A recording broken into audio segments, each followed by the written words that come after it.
fait, je faisais des sortes de petits régimes et ça tenait jamais. Et puis, en fait, 21 ans, ce qu'il faut savoir, c'est que ça correspond à la fin de mes études. Là, je me suis retrouvée du jour au lendemain. Moi, Julie, la bonne petite élève, tu sais, qui faisait ses fiches, ses plannings de révision, qui était toujours, allez, pas première de la classe, mais toujours dans le trio de tête. Voilà, je gérais enfin, vraiment mes cours sur le bout des doigts. Et en fait, du jour au lendemain, j'avais plus rien à gérer, plus rien à contrôler, plus rien à maîtriser. Ça a été le vide en fait. Et c'est là qu'en fait, mon contrôle a commencé à se retourner sur l'alimentation.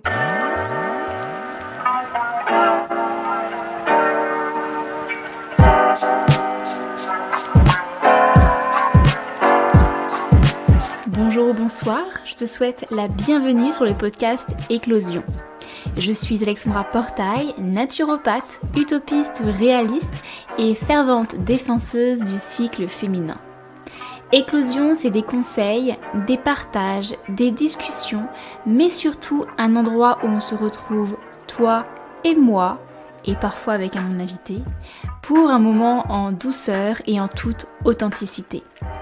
Je te souhaite une très belle écoute. Bonjour, bienvenue dans ce nouvel épisode à deux voix. Aujourd'hui, j'ai le plaisir d'inviter Julie, une femme qui a souffert et qui souffre encore de troubles du comportement alimentaire.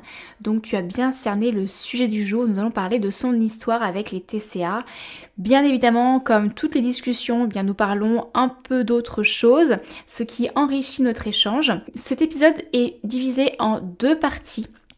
La première partie que tu es en train d'écouter, qui est au sujet de son histoire, et puis le second épisode qui sortira dès la semaine prochaine, dès mercredi prochain, sera au sujet de son expérience des fleurs de bac, à la fois son expérience professionnelle, mais aussi des fleurs de bac peut-être plus en lien avec les TCA de manière plus spécifique. Voilà, donc du coup, si l'épisode du jour se coupe un petit peu de manière brutale, c'est tout à fait normal, c'est juste que j'ai coupé en deux notre échange de manière à ce que notre discussion soit plus digeste, que tu puisses profiter de chaque mot partagé, puisque chaque terme employé aura toute son importance aujourd'hui si tu souhaites vraiment bien comprendre l'histoire de Julie, mais aussi mon histoire des TCA. J'espère que cet épisode pourra te faire prendre conscience de certaines choses, éventuellement t'apporter des éléments de réponse. Il n'est en aucun cas là pour te faire peur, garde bien ça en tête tout au long de l'épisode. En tout cas, moi j'ai passé un très bon moment avec Julie, à la fois douce, pétillante et les pieds sur terre. Avant de passer à l'épisode du jour, j'aimerais te partager l'instant dédicace, un message que l'une d'entre vous m'a partagé sur mes réseaux sociaux ou par email. Aujourd'hui, place à Christelle qui m'a envoyé son message suite à ma newsletter et qui nous dit « Merci infiniment pour cette newsletter qui m'inspire et me plaît énormément. J'y ai glané plein de petits trucs auxquels je n'avais pas pensé et une grande envie de tester cette huile de coco dont je raffole. » Eh bien, merci beaucoup Christelle déjà d'avoir lu et de lire toutes mes lettres que je partage de manière mensuelle à bimensuelle. Tu peux d'ailleurs t'inscrire via mon site internet en bas de la page d'accueil. Tu peux rejoindre la lettre d'hygiène de vie. Merci beaucoup pour ta lecture, merci beaucoup pour ton message, ça me fait vraiment chaud au cœur. Allez, assez bavardé, je te laisse rejoindre ma conversation avec Julie. Belle écoute! Bonjour Julie, bienvenue dans le podcast Éclosion par hygiène de vie. Je suis très contente de t'accueillir aujourd'hui et de démarrer d'ailleurs cette journée du bon pied avec toi, une belle conversation en perspective, j'en suis certaine. Première question que j'aime bien poser à mes invités avant de démarrer dans la présentation, c'est déjà de te demander comment tu vas aujourd'hui. Avec vraiment sincérité, authenticité et essaye de ne pas me répondre « ouais, ça va ». Bon, eh bien déjà, bonjour Alexandra et merci de m'accueillir aussi gentiment sur ton podcast. Quel accueil, quel accueil, ça fait plaisir. Alors, pour te répondre, mais comment je me sens aujourd'hui? J'avais hâte J'avais hâte de faire cet échange avec toi parce que, pour tout te dire, c'est une première expérience d'intervenir comme ça au sein d'un podcast. Donc, ouais, je dirais enthousiaste, enthousiaste et curieuse de découvrir comment va se passer l'entretien. Super, eh bah, écoute, je suis certaine que ça va être un super échange. Alors pour continuer un petit peu à te connaître, est-ce que tu pourrais, nous partager 3 mots pour te définir? Alors, vaste question. Je dirais, la douceur. La douceur, l'authenticité et la bienveillance. Essentiellement envers les autres, plus qu'envers moi. Je pense qu'on y reviendra plus tard dans l'échange, mais voilà. Ah, c'est justement une très bonne question enfin une très bonne remarque, qui faisait l'objet d'une question. C'était voilà, la bienveillance envers les autres et alors pourquoi pas envers toi, même aujourd'hui? Eh bien, si seulement j'avais la réponse, je pense que je n'en serais pas là. Mais ouais, bah, je pense qu'on est tous un peu pareils finalement. On a tous tendance à être plus indulgents envers les autres qu'envers soi-même. Qu'est-ce qui te fait dire que tu n'es pas bienveillante envers toi-même? Oh, bah, souvent quand j'observe mes pensées, comment je me parle à moi-même, je me dis: «Mais en fait, jamais tu dirais ça à une amie, quoi». Soit, enfin, parle-toi comme si tu parlais à ta meilleure amie finalement, ou ta meilleure amie ou une amie tout simplement, hein, ou quelqu'un, même de lambda que tu croises dans la rue, tu lui parlerais même pas comme ça. Donc ouais, c'est un peu le travail que j'essaye de faire en ce moment. Dès que je sens que mes pensées, ou enfin les paroles que j'ai envers moi-même ne sont pas forcément, celles que j'aurais envers, une personne extérieure, je me dis: «Bah non, là ça va pas, là tu pas bienveillante envers toi-même là». Mmh. Et est-ce que tu pourrais nous donner des exemples, si c'est pas trop intime, de genre de phrases ou de remarques que tu te fais envers toi-même? Parce que je me permets d'insister parce que je suis certaine que parmi les personnes qui nous écoutent, il y a des personnes aussi qui, ont ce type, de comportement et on s'en rend pas compte. C'est Ouais. assez inconscient. Donc est-ce que tu aurais à l'esprit des choses qui te viennent, des remarques, pensées que selon toi ne sont pas bienveillantes envers toi-même? Bon, je pense qu'on en parlera un peu plus tard aussi dans l'épisode, mais ça va être notamment tout ce qui est en lien avec l'alimentation, avec les troubles alimentaires. Mais bah, par exemple, bon, bah, aujourd'hui, tu pas fait de sport, bon, bah, tu mérites pas de manger, ou là, bah, regarde, tu nul, t'es avachi dans le canapé, bouge-toi, ou tu vois, des choses comme ça, quoi. Mmh. Je vois le genre. Ça me parle pas mal. Bah, écoute, merci. Déjà, je pense qu'on cerne un peu plus, bah, le personnage, de Julie. Est-ce que tu pourrais un peu nous dire, bah, quel âge tu as? Où est-ce que tu vis? Est-ce que tu as des passions? Qu'est-ce que tu fais dans la vie? Oui, alors bon, bah, comme tu l'as dit, moi c'est Julie, je viens d'avoir 31 ans la semaine dernière, et je vis donc dans une petite commune à proximité de Nantes, où je suis née d'ailleurs et où j'ai grandi. Voilà. Et concernant mes passions, loisirs, alors c'est une question qui est un peu difficile pour moi parce que justement, en fait, je pense que ça fait partie aussi bah, des choses qui ont fait que j'ai un peu sombré dans les troubles alimentaires, parce que j'ai pas une passion, j'ai pas un truc qui me définit. Voilà, je sais pas, j'ai des amies, elles sont passionnées de peinture, d'écriture, de lecture, de voilà. Mais moi, j'ai pas un truc qui me définit. Je dirais que je suis une touche à tout. Et au final, je pense que c'est encore mieux finalement que d'avoir une seule passion. Je m'intéresse à beaucoup de choses, je m'intéresse à tout et son contraire finalement. Je peux être à fond sur un sujet pendant des mois, enfin des semaines ou des mois, et puis après totalement laisser de côté. Euh, voilà, mais globalement, pour répondre à ta question, je dirais que je suis une hyperactive à l'apparence calme. J'aime faire autant des choses calmes, comme me plonger dans un bon livre, me balader dans la nature, apprendre sur des sujets divers et variés en écoutant des podcasts notamment. Mais c'est vrai que j'aime aussi beaucoup être en mouvement. Je pense qu'on y reviendra là aussi, mais ça fait partie des TCA forcément. Mais voilà, j'aime beaucoup me balader, faire du sport. Voilà, c'est très varié. Mmh. Est-ce que pour commencer un tout petit peu à introduire le sujet, est-ce que tu dirais que ton, hyperactivité slash peut-être absence de passion unique, Mm. ont ét au aurait été la conséquence de tes TCA? ou à l'une des origines? C'est une excellente question ça. Et beh, finalement, je pense que c'est un peu les 2. J'avais jamais réfléchi à cette question-là, mais c'est très pertinent. Oui, je pense que alors ça a été à l'origine, entre autres, parce que voilà, c'est qui je suis, qu'est-ce que j'aime, qu'est-ce qui m'anime. J'ai pas vraiment d'identité finalement. Heu, j'ai rien qui occupe vraiment à 100 mon esprit.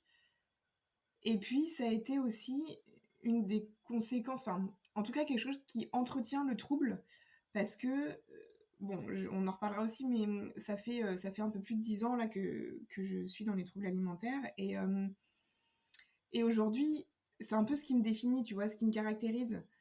Et sans ça, sans la maladie, qui je suis, qu'est-ce que j'aime, qu'est-ce qui m'anime, tu vois? Donc je pense que finalement, c'est un peu les deux. C'est vrai qu'on a souvent tendance à s'identifier à la maladie, au TCA. Alors, c'est aussi un petit peu le cas avec d'autres types de maladies et de pathologies, hein. Mais c'est vrai qu'on dit toujours: «Je suis», ou «J'ai ça», et dans le cas des TCA, c'est: «Je suis anorexique», «Je suis boulimique», «Je suis hyperphagique» et en fait, notre identité égale la maladie, le trouble, Mmh, en question et on en perd totalement, notre identité à nous. C'est même pas qu'on la perd, c'est qu'on l'a peut-être même jamais créée au final. exactement. Entre ça, plus effectivement, le la puissance de la société dans laquelle on évolue et c'est toujours compliqué, hein, quand on n'a pas un caractère particulier, de des fois de se forger une identité, propre, unique, qui au-delà des apparences, au-delà de ce que peuvent penser les personnes, autour de nous. Bah, c'est vrai qu'on en perd qui on est et en fait derrière, ça vient, peut-être, alors là je partage mon expérience, mais je pense que ça vient, je sais pas si c'est à l'origine, ça peut être l'origine chez certaines personnes, mais en tout cas ça vient largement entretenir, le Mais clairement, trouble, ça c'est sûr. clairement. Clairement. Et puis tu vois, je rebondis dans ce que tu dis, mais c'est vrai que nous, on s'identifie à la maladie et en même temps, bon, là, je me projette un peu sur mon entourage, mais je me dis, enfin, ils sont tellement habitués à me voir physiquement maigre, ils sont tellement habitués à me voir ne pas manger ci, ne pas manger ça comme ça, que finalement, ben, ça fait peur de faire autrement, ça fait peur de prendre du poids parce que on se dit, bah, qu'est-ce qu'ils vont penser en fait? Et enfin, c'est peut-être totalement, débile ce que je dis, mais il y a un peu de ça quand vraiment, dans la phase de guérison, c'est voilà, affronter soi ses démons, mais c'est aussi affronter le regard des autres qui forcément va changer sur nous. Parce qu'au bout de 10 ans, quand les gens sont habitués à nous voir, agir comme ça et être comme ça physiquement et bah, dans le regard, on peut voir aussi un changement forcément. Mmh. Ouais, ça me parle énormément ce que tu me dis et et notamment, par exemple, les personnes qui avaient peut-être avec beaucoup de bonne attention vont dire, «Ah bah, tu pris un petit peu, tu bonne mine, ah c'est sympa de te voir comme ça». En fait, on se rend pas compte de ces paroles-là qui finalement, c'est comme un couteau qu'on nous plante dans le cœur Ouais. parce qu'en fait, ça nous met face à la prise de poids qui est déjà pas quelque chose de facile à accepter. Exactement. Le fameux, «tu bonne mine», ça c'est en fait, c'est positif pour eux parce qu'effectivement, quand quelqu'un a mauvaise mine, on va pas lui dire. Alors que là, quand ils disent: «Ah bah, tu bonne mine», c'est que vraiment c'est positif. Mais parfois, enfin, je parle pour moi en tout cas, mais même si voilà, il y a reprise de poids, reprise de quelques kilos, qu'effectivement, physiquement ça va mieux, c'est pas forcément pour ça que dans la tête, tout est résolu. Et souvent les gens, ils font un peu l'amalgame, ils se disent: «Ah bah, c'est bon, elle a repris du poids donc ça va». Mais parfois c'est pire parce qu'en fait dans notre tête, on est toujours malade, mais physiquement ça ne se voit plus et on se sent plus légitime en fait à demander de l'aide ou quoi que ce soit. Et en fait on se dit: «Bah, les gens ils s'inquiètent plus pour nous parce qu'ils nous voient physiquement ça va». Mais en fait dans ma tête c'est encore l'orgie quoi, c'est encore n'importe quoi et le mal-être il est encore plus grand, enfin pour moi en tout cas. Mmh. Oui et ce qu'il faut savoir, c'est que la notion de poids, que ce soit du surpoids, si c'est de l'hyperphagie par exemple ou d'un sous-poids, si c'est de l'anorexie entre autres, Mmh, ce n'est que le reflet en fait et que c'est que la partie, immergée de l'iceberg en fait. C'est que ce que l'on voit. Mais tout ce qui est à l'intérieur qu'on ne voit pas, donc tout ce qu'il y a dans la tête, Ouais. Ça, c'est loin d'être résolu quand bien même il y a ne serait-ce que 2 ou 3 kilos de plus ou de moins selon le trouble du comportement que l'on a et donc ça, c'est compliqué effectivement avec, l'entourage parce que, bah, pour eux, ça veut dire, c'est mieux, limite tu guéri et du coup, bah, nous, on est face à cette prise de poids, par exemple et en fait, comme on est encore très, très fragile dans la tête et ben, ça dégringole. «Bah, ouais, j'ai pris du poids» et puis là, c'est toute la roue qui se remet en marche et donc limite, bah, tu repars dans tes travers. Ça, c'est Mmh. quasiment c'est un gros risque C'est ça. et puis derrière, c'est aussi enfin moi je parle de mon expérience aussi sur le fait Mmh. que quand tu reprends du poids, tu as l'impression d'être guéri justement et en fait tu te rends compte par diverses, autres choses, notamment moi ça a été par, le fait, d'arrêter la pilule au bout de 10 ans et de me rendre compte que j'avais toujours pas mes règles. Donc ça montrait bien que mon corps il était pas, Mmh. que mon cerveau, mon mental n'était Mmh. pas guéri Ouais. alors que j'avais repris du poids, alors que je faisais pas du tout le même poids que quand j'étais adolescente et que j'étais le stéréotype de l'anorexique. Ouais. Là, j'étais fine, hein, je reste fine et cetera, mais j'étais plus maigre, j'étais plus la peau sur les os comme on dit. Donc en Mmh. fait, bah, les gens nous pensent guéris, on se pense guéris et alors là, finalement, c'est entretenir un mal-être et en fait, c'est des années où tu te sens mal, sans tu t'en rends compte et en même temps, tu t'en rends pas compte, ça c'est très, très vicieux.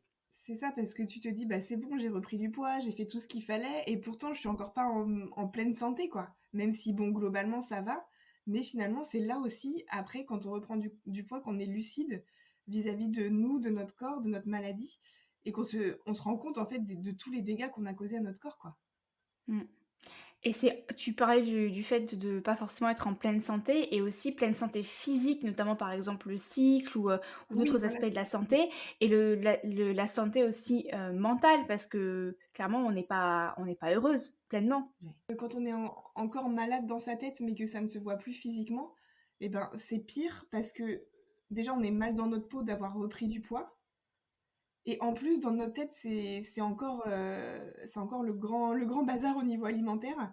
Donc, il peut y avoir aussi une période comme ça d'inconfort, encore pire finalement, que quand on est vraiment dans la maigreur. C'est un cap à passer et ouais, qui est pas toujours évident et qui, dans mon cas en tout cas, a entraîné une rechute, quoi, clairement. Mmh. Bah, on va revenir sur ça justement. Ouais. Mais pour terminer un petit peu sur ta présentation et tu nous disais que tu n'avais pas forcément une passion, mais tu étais un petit peu, Mmh. multipassionnée, limite hyperactive. C'est drôle que tu mentionnes ça parce que, ben, justement, bah, tu es au courant, j'ai récemment enregistré, un épisode de podcast avec, une deuxième Alexandra Oui. qui souffre d'anorexie et d'hyperactivité et on a vraiment orienté notre échange sur l'hyperactivité parce Oui. que c'était vraiment l'angle qu'elle voulait adopter Ouais. et on a mis en exergue le lien, vraiment entre hyperactivité et anorexie. Ouais. Alors j'irai pas jusque dire que, hyperactivité égale anorexie ou anorexie égale hyperactivité parce qu'il y a pas d'études scientifiques, Mmh mh. qui prouvent, le lien de cause à effet, mais de mon expérience, de toutes les personnes que j'ai pu rencontrer et puis de son témoignage, clairement, il y a quelque chose autour de Mmh. l'hyperactivité et de, l'anorexie, peut-être plus largement du trouble du comportement alimentaire. Ouais. Tout dépend desquels, je pense. Ouais. Mais voilà, ça peut aussi mettre une petite puce à l'oreille, mais attention non plus, hein, je ne dis pas que si vous êtes hyperactive, vous avez un trouble du Non. comportement Ouais. alimentaire, bien entendu. Ouais, ouais. Donc du coup, au-delà de ça, qu'est-ce que tu fais dans la vie? Est-ce que tu as d'autres types, d'activités, professionnelles par exemple? Voilà, Oui, alors qu'est-ce que du tu coup, fais? j'ai un peu, une double casquette, on va dire. Je suis, moitié auto-entrepreneur, donc je suis à mon compte. Je suis conseillère agréée en fleurs de bac. J'ai eu mon agrément donc il y a en 2019 par le centre bac. Donc j'exerce en cabinet, 1 journée par semaine. Sinon je fais de la visio ou je me rends au domicile des gens s'ils sont sur Nantes. Et puis comme, voilà, c'est une activité quand même, qui ne me permet pas encore de vivre, en parallèle, j'ai un emploi salarié, je suis hôtesse d'accueil, en entreprise. Ok, super. Euh, c'est intéressant d'avoir cette multicasquette parce que je sais que parmi les personnes qui nous écoutent, il y a pas mal de personnes qui sont soit salariées, qui veulent se reconvertir ou qui font justement en reconversion, qui font plusieurs activités et c'est pas toujours simple de s'organiser. Toi, comment tu fais pour t'organiser et de pas tomber dans le burn-out? Alors, j'ai mis du temps, très honnêtement, à trouver mon rythme. Après, ça dépend vraiment de l'emploi salarié qu'on a. Parce que je sais qu'à un moment de temps, je travaillais en magasin bio. Et en fait, c'était un emploi qui était très très physique. Donc j'étais épuisée, ce qui fait que j'avais pas forcément le temps et l'énergie à côté à consacrer à mon activité. Donc du coup, je me suis orientée vers un emploi salarié plus calme. Donc là, au test d'accueil, clairement, ça va, je suis pas stressée.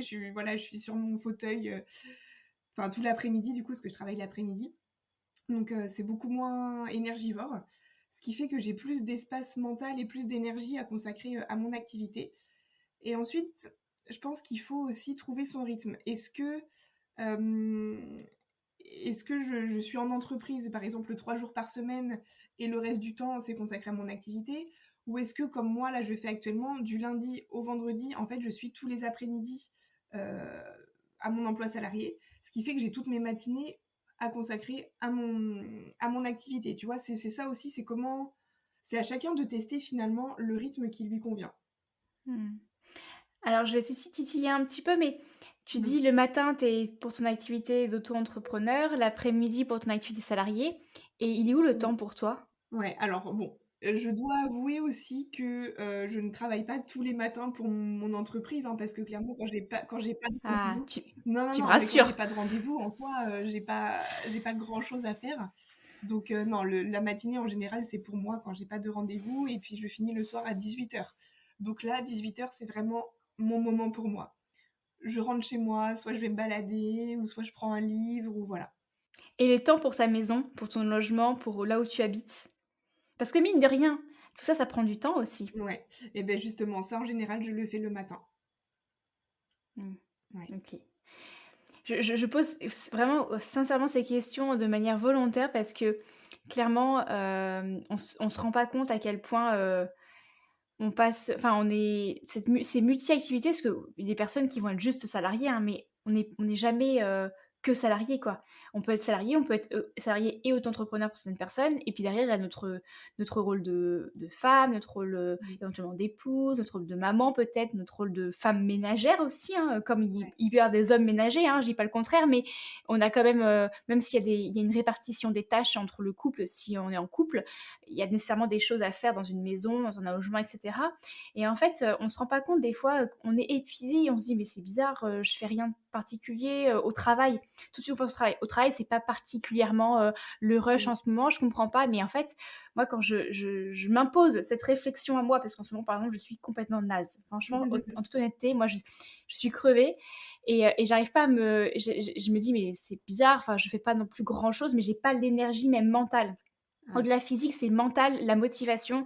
Tout me paraît être une montagne. Et c'est vrai que quand Mm. je pose sur papier bah, tout ce que je fais, finalement, même si c'est des choses pour la maison, je dis, ah, mais oui, c'est pas pour gagner de l'argent, donc voilà. Mais en Mm. fait, c'est des choses que l'on fait, que notre corps physique, psychique, fait. Ce sont des activités qui puisent de l'énergie. Et ça, on se rend pas compte à quel point notre réserve d'énergie, elle peut vite être épuisée, en fait, par tous les rôles que l'on peut avoir dans une vie.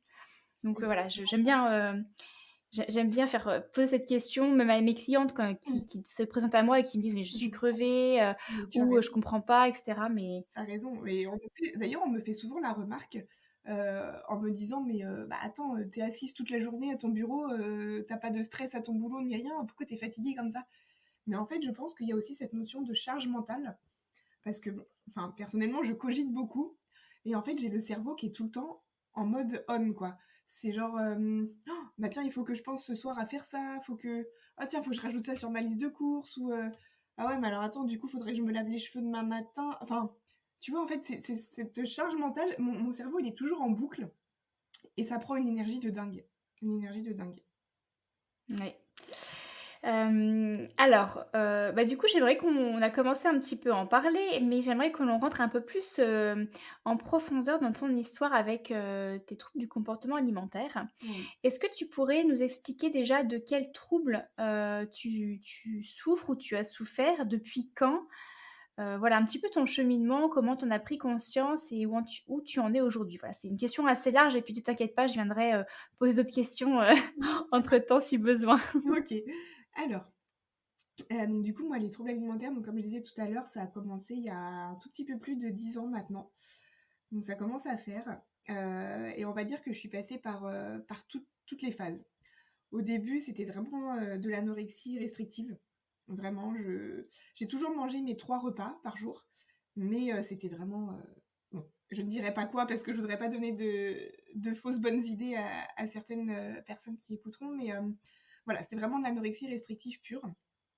Et puis, heu et puis au bout de quelques mois, je suis tombée dans les crises d'hyperphagie parce que là, c'était vraiment un appel de mon corps. Enfin, j'avais perdu quasiment 20 kilos en presque 6 mois, donc enfin, ça a été hyper rapide et mon corps, enfin, vraiment, il était à bout. Donc j'ai commencé à faire des crises d'hyperphagie et là, ça a été l'enfer, quoi, parce que je reprenais du poids. Alors, par rapport à tout ce que je mangeais, c'était dérisoire, hein, cette reprise de poids. Et donc là, j'ai commencé justement à développer cette hyperactivité pour compenser, en fait, les crises. Et puis voilà, j'arrivais quand même à stabiliser comme ça entre crise d'hyperphagie, et hyperactivité.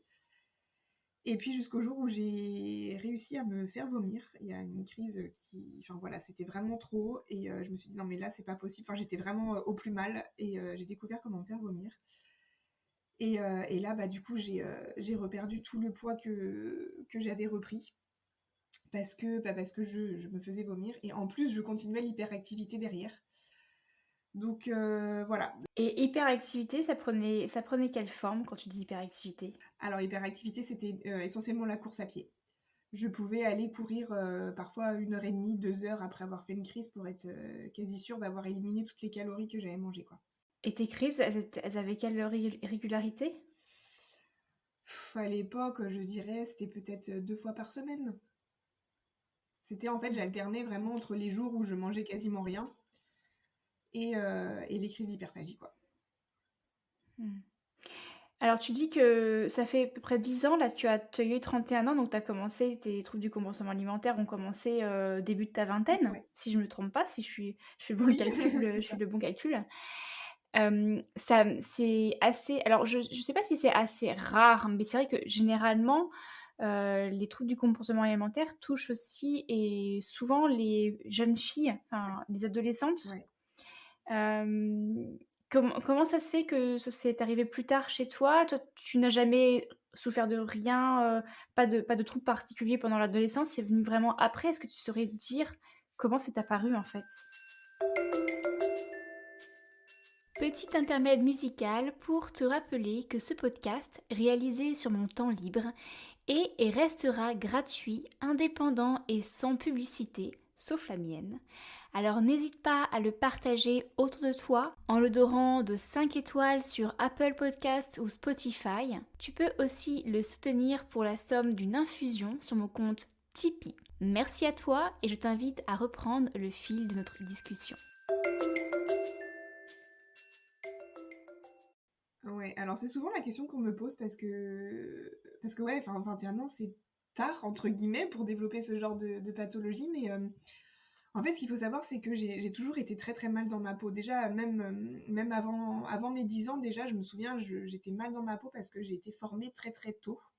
J'ai eu de la poitrine très tôt, j'ai eu mes règles aussi très, très tôt et par rapport à mes copines qui étaient encore, des petites puces, tu vois? Qui étaient pas du tout formées, je me sentais vraiment en décalage et j'étais pas bien et je faisais souvent, tu sais, des petits régimes, voilà, aujourd'hui pas de goûter, non, pas de non, je prends pas de beurre ce matin ou tu vois? Enfin, ça durait 3, 4 jours et puis voilà, ça retombait, quoi. Et hem et du coup, qu'est-ce que j'allais dire par rapport à ça? Oui, voilà, ça a jamais en fait, je faisais des sortes de petits régimes et ça tenait jamais. Et puis, en fait, 21 ans, ce qu'il faut savoir, c'est que ça correspond à la fin de mes études. Heu et en fait, là, je me suis retrouvée du jour au lendemain. Moi, Julie, la bonne petite élève, tu sais, qui faisait ses fiches, ses plannings de révision, qui était toujours, allez, pas première de la classe, mais toujours dans le trio de tête. Voilà, je gérais enfin vraiment mes cours sur le bout des doigts. Et en fait, du jour au lendemain, j'avais plus rien à gérer, plus rien à contrôler, plus rien à maîtriser. Ça a été le vide en fait. Et c'est là que en fait, mon contrôle a commencé à se retourner sur l'alimentation. Je me souviens, cet été-là, je commençais à... C'est moi qui préparais à manger à la maison, je notais tout sur un carnet, tout ce qu'on mangeait, avec le nombre de calories, enfin, vraiment, il fallait que je note, en fait. J'avais plus rien à noter, plus rien à écrire, et là, bah ouais, fallait que ce soit carré, cadré, enfin, fallait que j'ai quelque chose, en fait, à contrôler. Donc, il y a eu ça, et en fait, cet été-là, il y a eu plusieurs choses qui se sont passées. Donc, il y a eu la fin de mes études, il y a eu aussi le décès de ma grand-mère maternelle, de qui j'étais très très proche. Voilà, il m'en parlait, bon, c'est encore très très présent. Et, et en fait, j'arrivais à un âge aussi où toutes mes copines commençaient à être en couple. Donc bah, plus ça allait, et plus elles se désintéressaient de moi, entre guillemets. Enfin voilà, elles avaient autre chose à faire, elles étaient avec leur mec, et voilà, et ce que je comprends tout à fait, hein. Et en fait, je me suis sentie seule, vraiment. Et je sais pas pourquoi, réflexion vraiment bête, mais je me suis dit, bah en fait, si tu trouves pas de mec, c'est parce que t'es trop grosse. Voilà, sachant que j'ai toujours été très très mal dans ma peau. Pour moi, dans ma tête, si j'avais pas de mec, c'est que j'étais trop grosse. Et donc j'ai commencé un énième petit régime, donc tu vois bien, comme je disais, supprimer le petit goûter à 16h. Donc ça, puis je voyais que bah, finalement, ça fonctionnait, tu vois, je commençais à perdre un petit peu. Donc bah, plus ça allait, plus j'ai supprimé. Donc après, c'était le gras, les féculents, et puis je voyais que le poids, il descendait, et puis je voyais qu'on me faisait des remarques positives, parce que bah, dans la société dans laquelle on vit, bah, tu perds du poids, c'est positif en fait. Oh bah c'est bien, t'as perdu, nanana, t'es toute jolie comme ça. Et puis bah voilà, ça encourage en fait, ça encourage à continuer, continuer, continuer, toujours plus, et voilà, et après c'est le cercle vicieux qui se met en marche, quoi. Puis on se dit, bah allez, encore 1 kilo, et puis comme ça j'aurai de la marge au cas où, tu vois, il y a une soirée, au cas où on se fait un truc un peu fat. Bah oui, mais bon, le problème c'est que bah, c'est toujours plus, et dès que tu reprends un petit peu, bah non, ça va pas, donc il faut reperdre, et voilà.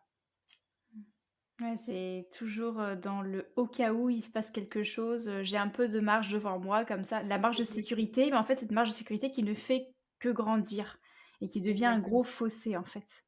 C'est exactement ça. Ouais. Hem, en fait, finalement, si je comprends bien, ton ton mal-être ou tes mal-être qui sont à l'origine de tes troubles du comportement alimentaire, je vais mettre tes troubles parce que finalement tu as eu l'anorexie, l'hyperphagie. D'ailleurs, c'est quelque chose, à garder en tête.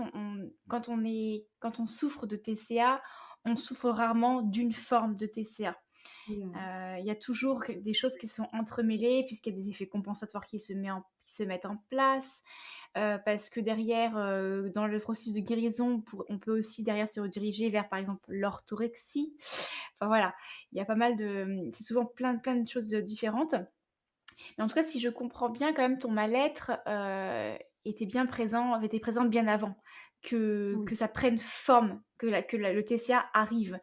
Mais c'était bien avant, c'est juste qu'en fait, ton mal-être lié à certaines peurs qui t'ont amené à contrôler, maîtriser. D'ailleurs, l'hyper-contrôle, l'ultra-maîtrise, c'était un trait de Oui, caractère commun à beaucoup de personnes souffrant de TCA, puisque de ouais, toute façon, le TCA égale je contrôle mon alimentation, mais à la base, le contrôle prenait la forme d'autre chose. Et effectivement, de fil en aiguille, on est amené à contrôler l'alimentation qui derrière engendre la première roue du TCA, mais l'hypercontrôle, c'est déjà un trait de caractère qui est déjà bien ancré en fait chez les personnes atteintes de TCA. mmh. Alors, on C'est pourrait ça, encore plus creuser en disant oui, mais pourquoi l'hypercontrôle? Qu'est-ce que l'on cherche en fait à contrôler? Pourquoi on contrôle les choses? Quelle est la peur derrière qui se cache? Je ne sais pas si tu as la réponse par rapport à toi, hein, mais si on contrôle quelque chose, si on maîtrise quelque chose, c'est que forcément on essaye de vaincre une peur ou plusieurs peurs.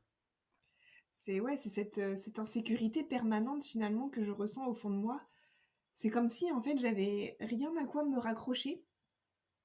Il faut que je me raccroche à quelque chose, et au moins maîtriser mon assiette, ça je sais faire. Enfin, entre guillemets.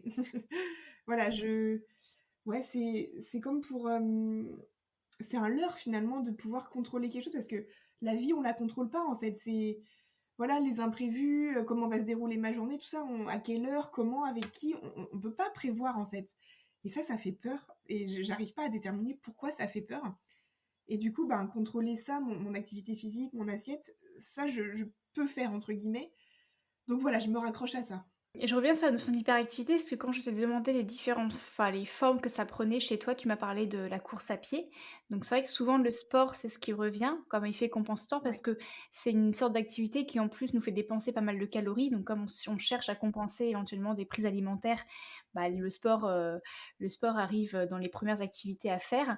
Mais je tiens aussi à préciser pour les personnes qui nous écoutent que l'hyperactivité peut prendre d'autres formes que le sport, hein. Ça peut être juste, par exemple, avoir, rendez-vous sur rendez-vous, avoir plusieurs activités professionnelles, mêlées à des activités de bénévolat. Enfin, en gros, c'est l'histoire c'est le principe d'être toujours mmh, occupé. Voilà, toujours occupé. Ne jamais avoir la place c'est ça. pour le vide.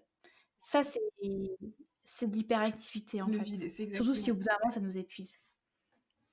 Ouais, Mmh. Est-ce exactement. qu'aujourd'hui, tu souffres encore de TCA? Oui, très honnêtement, oui.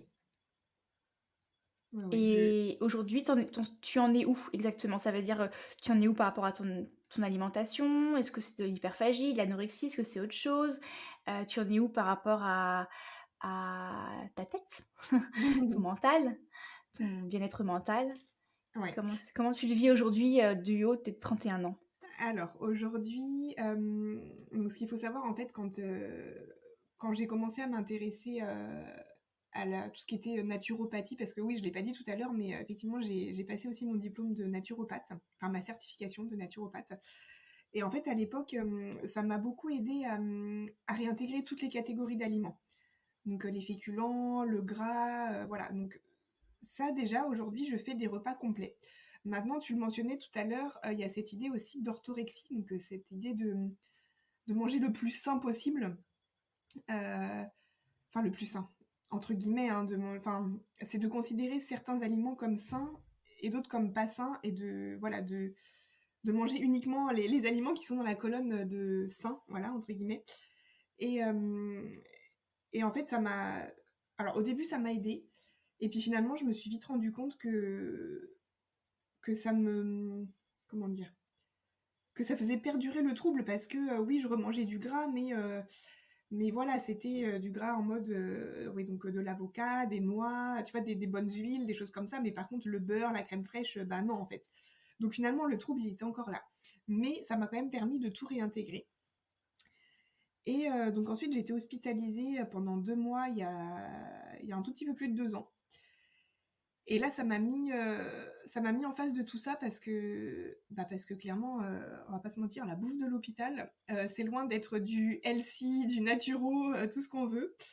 Et puis finalement, ça m'a réconciliée un petit peu avec, avec la vraie vie et l'alimentation, on va dire, de lambda, en fait, de monsieur et madame tout le monde. Parce que oui, il y avait genre des quiches industrielles, il y avait des gâteaux au goûter, mais finalement, est-ce que c'est pas ça une alimentation équilibrée? C'est manger un petit peu tout. Alors oui, des fruits, des légumes, des bonnes graisses, des choses comme ça.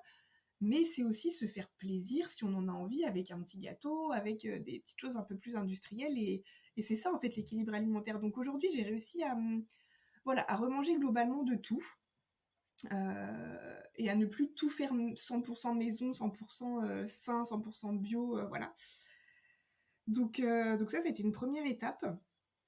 Euh, par contre, euh, Par contre, je vais pas mentir, il y a toujours, voilà, il y a toujours des vomissements de temps en temps, toujours des crises de boulimie, euh, et euh, et il y a toujours quand même un petit peu d'hyperactivité, même si l'hospitalisation, effectivement, ça m'a bien calmé quand même.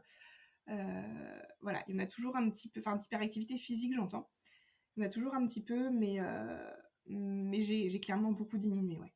J'arrive aujourd'hui à plus prendre des temps off, des temps où je me pose avec mon livre, ou voilà, parce qu'à un moment de temps, on va pas se mentir, je lisais en marchant, ou enfin voilà, je faisais 36 000 trucs en même temps. Là, si je lis, je me pose. Voilà. Mmh. Et aujourd'hui, tu fais combien d'heures de sport par semaine? Alors, ça va être très aléatoire. Je peux pas vraiment le quantifier en termes d'heures parce que ça va pas forcément être me dire: «Bah, tiens, aujourd'hui, je vais faire, 1 heure de course à pied ou je vais faire 1 heure de vélo» ou voilà, parce qu'il y a des jours où effectivement je marche, enfin, je fais essentiellement de la marche, mais ça va être, par exemple, pour aller travailler. Donc est-ce que je le considère comme de l'activité physique ou pas? Parce que c'est quand même mon moyen de déplacement. Est-ce que c'est la maladie qui me fait faire ça? Donc ouais, c'est vraiment difficile de quantifier.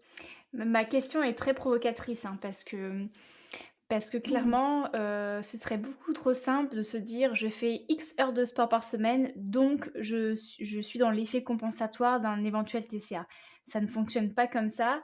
Moi, je sais que, par exemple, j'ai fait beaucoup de sport, j'en fais encore aujourd'hui beaucoup parce que je fais du sport, mais je suis aussi très active dans la journée. Je prends quasiment pas jamais ma voiture, donc nécessairement, je suis à la campagne, donc je fais beaucoup de choses à pied, en vélo et cetera, ne serait-ce que pour une question d'écologie aussi.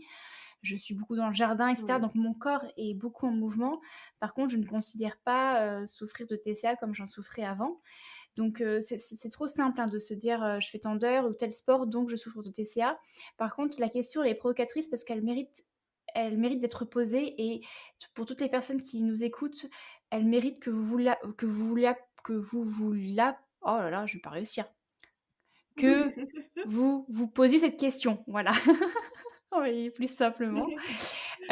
Parce que, avec honnêteté et authenticité, un peu comme le «Comment ça va» du début de l'épisode, sans aucun jugement, Mmh. vous la posez à vous-même et puis vous dites: «OK, parmi toutes les activités, dites sportives, en tout cas les mises en mouvement de mon corps que je fais dans la journée, dans la semaine, quelles sont, quelles sont celles qui sont dues vraiment parce que je veux éliminer et celles qui sont parce que, voilà, je veux bouger mon corps, je veux plutôt marcher que prendre la voiture pour aller chercher mon pain parce que, c'est à la fois mieux pour ma santé, c'est à la fois mieux pour la planète».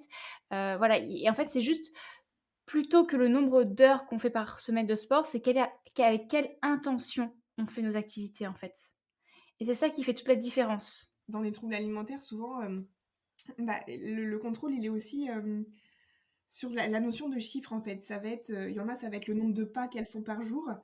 Il y en a, ça va être le nombre de kilomètres. Il y en a, ça va être comme tu disais, le nombre d'heures de sport par jour ou par semaine. Mais en fait, c'est ça, c'est ne pas forcément quantifier pour rester dans cet esprit de contrôle, mais c'est pourquoi je le fais, en fait. Est-ce que, comme tu dis, c'est parce que ça me fait plaisir ou est-ce que, voilà, je sais que ça va me faire du bien d'aller marcher ou alors c'est parce que, je culpabilise d'avoir, mangé, tel truc, à midi et que, voilà, il faut que je l'élimine? Ou alors est-ce que, voilà, je vais annuler une sortie parce que, bah, non, ce soir, il faut que je fasse ma séance de sport et si je la fais pas, ça va pas aller, quoi. Alors que des personnes lambda qui font du sport juste pour leur bien-être parce qu'elles aiment ça, s'il y a une sortie de proposer ou quelque chose, un imprévu, et ben, tant pis, elles vont pas faire leur séance de sport et puis elles la feront demain ou après-demain, c'est pas grave. Alors qu'à partir du moment où on se dit: «Oh! Ah bah oui, mais non, là, je vais pas pouvoir faire mon sport aujourd'hui, ça va pas», bah, là, c'est que je pense qu'il y a une problématique derrière, quoi, ou enfin, ou du moins, il faut commencer à se poser la question. Mmh mh. Et c'est pas toujours simple quand on est sur un terrain sensible comme Mmh. celui-ci, parce que les comment dire? Les messages de la société, c'est manger X fruits et légumes par jour, c'est, manger, bouger, c'est, Mmh. justement, faire du sport et cetera et ça, clairement, je suis en accord avec ça, c'est ce qu'on apprend, en plus, quand on fait des études de naturopathie. Donc là, Mmh. quand on est sur un terrain sensible et qu'en plus on fait des études de naturopathie, faut être très, très vigilant parce que ça peut nous faire tomber sur certains travers parce qu'on est tendance à faire les choses quand on souffre de TCA, dans l'hyper-contrôle, à vouloir faire les choses extrêmement bien, C'est ça. dans l'hyper-perfectionnisme, Ouais, au risque d'aller dans des extrêmes. exactement. Et ça, il faut faire vraiment attention à ça et du coup, au niveau de l'activité, l'activité physique, comme tu le disais, c'est trouver, en fait, son équilibre et essayer de faire les choses vraiment, est-ce que je le fais parce que je me contrains à le faire? Est-ce que je suis Mmh. complètement crevée, mais pour autant, c'est l'heure à laquelle je le fais habituellement? Hier, j'ai fait ça, donc aujourd'hui, il faut que je fasse ça Ouais, parce que je peux pas faire moins qu'hier. c'est ça, ouais, Hem, exactement. voilà. Je pense que c'est le genre de message, c'est compliqué à exprimer, mais c'est pour ça que j'essaye de formuler différemment parce que c'est le genre de mots, de messages, de pensées, voilà et si jamais ça vous touche, vous qui nous écoutez, si jamais ça vous parle, Je ne dis pas, encore une fois, je ne diagnostique en aucun cas un TCA chez vous, mais voilà, ce sont des choses en tout cas qu'on retrouve, à moi, que j'ai vécues, que je pense apparemment ça te parle beaucoup, Mais Julie. oui. Voilà, pour vous donner un petit peu le contexte pour les personnes qui ne connaissent pas forcément les TCA. Du coup, aujourd'hui, tu dis souffrir encore de TCA. Est-ce que tu pourrais nous expliquer peut-être les éventuelles conséquences sur ta santé et éventuellement aussi sur ta vie sociale, professionnelle? Tu nous as parlé aussi d'hospitalisation. Voilà. Tu Ouais. peux nous en dire un peu plus sur tout ça, toutes les conséquences, on va dire au-delà de la perte de poids? Ouais. Alors, bah, clairement, aujourd'hui, je suis encore enfin, j'ai un poids encore trop faible. Après, au niveau de ma santé, alors, pour le moment, c'est vrai que, on va dire que j'ai la chance, entre guillemets, d'avoir quand même des analyses de sang qui sont pas trop mauvaises. Mais par contre, clairement, je suis en aménorrhée depuis plusieurs années, donc c'est-à-dire que je n'ai pas mes règles. Voilà, donc ça, comme tu disais au tout début, c'est quand même un signe bah, que mon corps il est beaucoup trop faible. En fait, il n'a pas suffisamment d'énergie. Voilà. Ensuite, au niveau de ma vie sociale et professionnelle, alors bon, ma vie professionnelle, bah, elle est bon, clairement, enfin comme je disais tout à l'heure, j'arrive quand même à travailler, à avoir même même deux emplois, on va dire. Mais bon, je sens bien qu'à la fin de la journée, je suis fatiguée et que là, ça va parce que j'ai pas un travail qui est physique. Mais effectivement, si j'avais un travail physique, je sais pertinemment que je ne tiendrais pas. Et concernant ma vie sociale, alors j'ai la chance aussi d'avoir des amis. J'ai peu d'amis, mais des très très bonnes amies. Et j'ai la chance qu'elles soient là bah, pour certaines, depuis le lycée. Malgré la maladie, malgré tout ce qui s'est passé, elles ont toujours été là, elles ont toujours été très ouvertes, très compréhensives. Et aujourd'hui, je les vois toujours.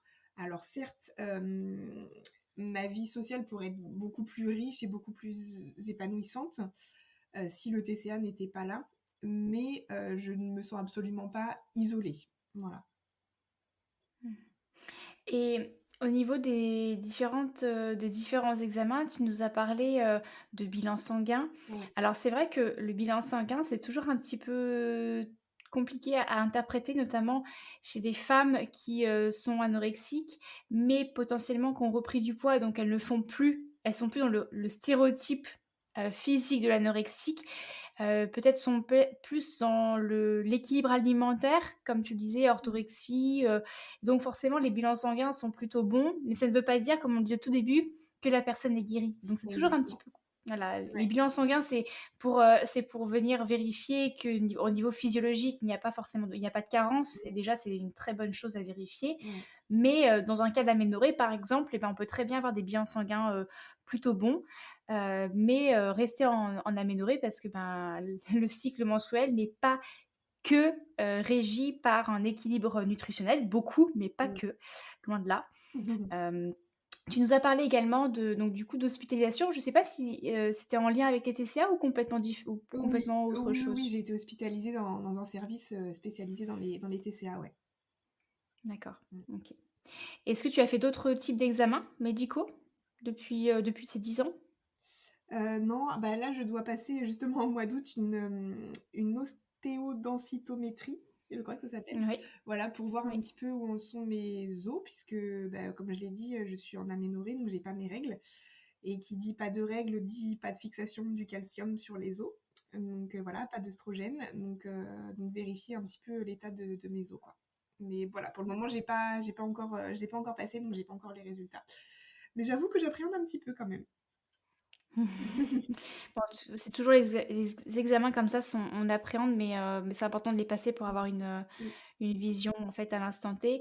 Et si également autre chose au niveau du manque d'oestrogène qui peut être intéressant à vérifier, c'est tout ce qui va être lié au risque cardiovasculaire, Mm.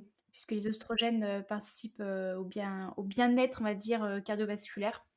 Donc voilà, pour les personnes qui nous écoutent et qui voudraient juste faire un petit check-up, éventuellement, c'est possible.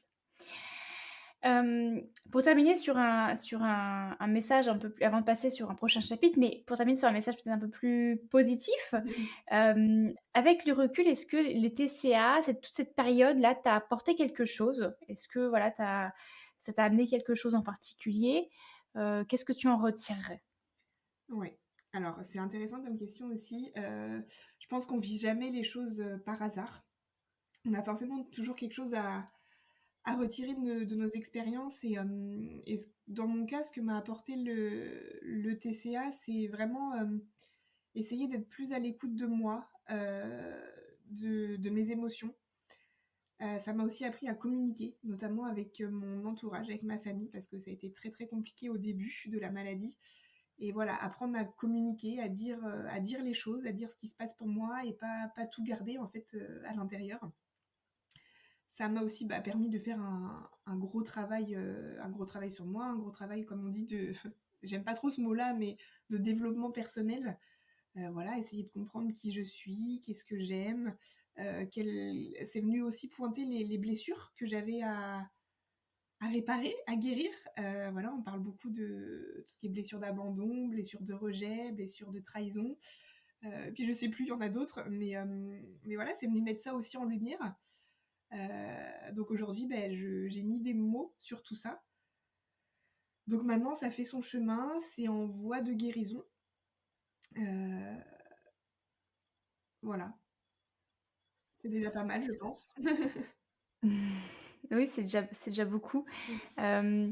En tout cas, je trouve que ton témoignage, il est rassurant parce qu'en fait, souvent, on peut témoigner ou on peut, discuter avec des personnes qui ont souffert de TCA, mais c'est plus forcément le cas. Toi, tu l'annonces haut et fort, hein, que tu n'es pas encore, complètement guérie. Mm. Tu en es complètement consciente.